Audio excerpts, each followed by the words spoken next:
Nel nombre del Tata, del Hijo y del Espíritu Santo. Amén. El ángel del Señor ya lleva mensaje con María, y ella concebí por medio del Espíritu Santo. Dios te salve María, llena de gracia, el Señor está con usted. Bendita usted entre todas las mujeres, y bendito el fruto del Dios de vientre Jesús. Santa María, Nana del Dios, ruega para diamo mga pecador, ahora y en la hora de la muerte. Amén. Aquí el muchacha del Señor, hace conmigo conforme usted habla. Dios te salve María, llena de gracia, el Señor está con usted. Bendita usted entre todas las mujeres, y bendito el fruto del Dios de vientre Jesús. Santa María, Nana del Dios, ruega para diamo mga pecador, ahora y en la hora de la muerte. Amén. Y el palabra encarna, y a quedale entre nosotros.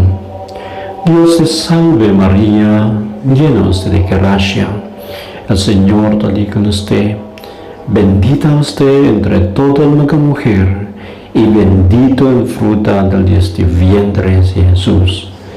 Santa María, Nana de Dios, ruega para diamo mga pecador, ahora y en la hora de la muerte. Amén. Ruega para diamo Nana Santa de Dios, para poder kami merecer el mga promesa de Jesucristo.